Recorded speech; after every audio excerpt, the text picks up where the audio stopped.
मेधावी जी पंजाब से। राधे राधे। राधे राधे महाराज जी, आपके चरणों में कोटि कोटि प्रणाम।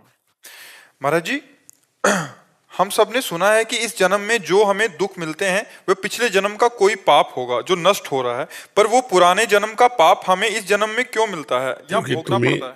तुम ही तो हो करने वाले तो तुम ही हो। पीछे साल अगर जो अच्छा काम हुआ तो इस साल इनाम उसका मिलेगा, तो तुम्ही को तो मिलेगा। पीछे कत्ल किया, मुकदमा तुरंत दंड तो नहीं मिलता कहीं भी। भारत में ही देखो, इसी मृत्यु लोक में देखो, 20-20 साल मुकदमा लड़ते हैं, इसके बाद सजा होती नहीं होती। तो भागवतिक बहुत बड़ा शासन काल है भगवान का। अब कितने जन्मों से हम जो जो करते चले आ रहे, उसका हिसाब हम ही को भोगना पड़ेगा। क्योंकि शरीर भले बदल दिए हैं तो हम ही, तो भोगना तो पड़ेगा ही। अगर और कोई दूसरा करने वाला होता तो आपको ना भोगना पड़ता, आप ही करने वाले हो।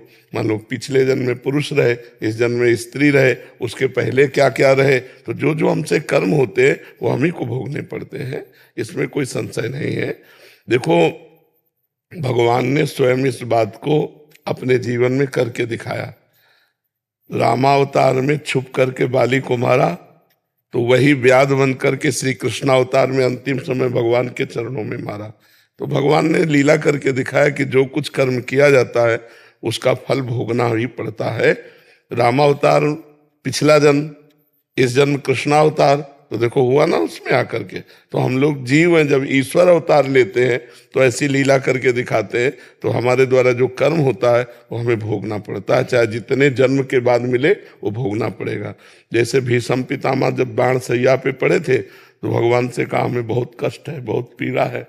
एक कांटा लगे तो कितना कष्ट होता है, फिर बाणों की सैया में। हम 100 जन्म तक देखते हैं कोई पाप नहीं हुआ ऐसा, तो भगवान ने कहा और आगे देखो।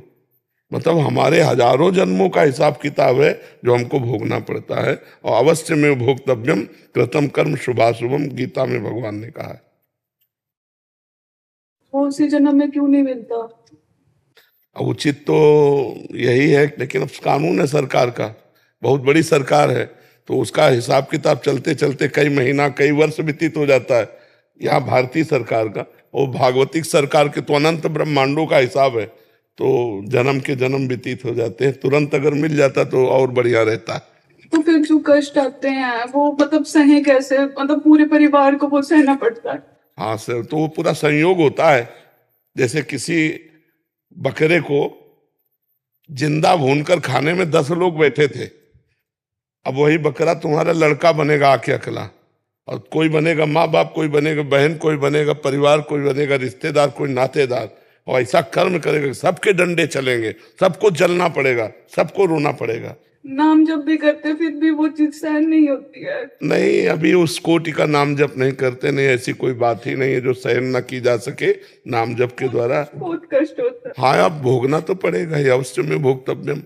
अब कष्ट तो देखो, तुम कितना भजन करते हो हमें पता नहीं, लेकिन हम कितना भजन करते हैं इतना हमें तो पता है ना। और हमारी दोनों किडनी फेल है, तो भोगना तो पड़ेगा, पर हम रो के नहीं भोग रहे, हम हंस के भोग रहे हैं, क्योंकि हमारे द्वारा किया हुआ कोई कर्म है उसका फल आया है। भगवान का भजन करते हुए मुस्कुरा के भोग रहे हैं। अब तुम कमजोर हो तो रो के भोग रहे हो। कमजोर मत बनो, बलवान बनो, नाम जप करो, प्रसन्न रहो, अब अच्छे आचरण करो, अब बुरे आचरण न बने तो पीछे की खेती है हम खा लेते हैं, आगे की खेती हमारी बहुत बढ़िया रहेगी। देखो कैसे कैसे लोग पापाचरण करते हैं, लगता है कि भगवान बहुत हमें दंड दे। एक गर्भस्थ शिशु की हत्या करा देना, आप लोग अपने में विचार करो, क्या ये पाप नहीं करते? गृहस्थी में गर्भ हत्या करा दी, वो भी तो जीव था, वो भी तो तुम्हारा लाला या लाली थी, तुमने मरवा दिया। अब उसका जब कर्म परिणाम आएगा, ऐसे कितने पाप हैं कि आप लोग करते हैं जिनको पता ही नहीं कि हम पाप कर रहे हैं। कोई माता को एक दुख होता है, अगर उसका बच्चा आंगन में खेलता हो, कोई एक चाटा मार दे तो टूट पड़ेगी, और अपने गर्भस्थ गर्भ रूपी आंगन में बच्चे को वो स्वयं नष्ट करवा रही। अब बताओ, क्या ये भ्रूण हत्या, गर्भ हत्या पाप नहीं है? महापाप है। कहाँ मान रहे हो? क्या किसी जीव को काट कर, उसके अंग अंग काट कर उबाल कर खाना पाप नहीं है? क्या अंडे में बच्चा नहीं पैदा होता? ये खा रहे हैं, वो खा रहे हैं, बनवा, तो ये सबका पाप का जो परिणाम आएगा तो रोना तो पड़ेगा ही, भोगना तो पड़ेगा। फिर गाली दो नहीं, उसका हिसाब लाई पाई बिल्कुल बराबर होता है जी।